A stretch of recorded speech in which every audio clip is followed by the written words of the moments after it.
একই চিন্তা বারবার মাথায় আসা কিংবা একই কাজ বারবার করতে বাধ্য হওয়া ওসিডির এই চক্রটি জীবনের স্বাভাবিক ছন্দ কেড়ে নিতে পারে। কিন্তু ঘরোয়া কিছু অভ্যাসের মাধ্যমে এই অস্থিরতা অনেকটাই নিয়ন্ত্রণে আনা সম্ভব।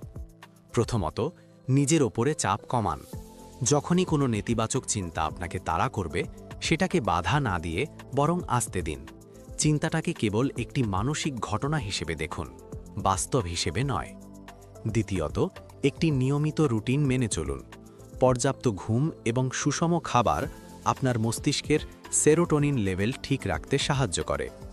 তৃতীয়ত, প্রতিদিন অন্তত 10 মিনিট মাইন্ডফুলনেস বা ধ্যানের চর্চা করুন। এটি আপনার মনকে বর্তমান মুহূর্তে স্থির রাখতে শেখাবে। পাশাপাশি পরিবারের সাথে সময় কাটান এবং নিজের শখগুলোতে মনোযোগ দিন। মনে রাখবেন, ওসিডি আপনার পরিচয় নয়, এটি কেবল একটি অবস্থা যা ধৈর্য আর সঠিক অভ্যাসের মাধ্যমে জয় করা সম্ভব।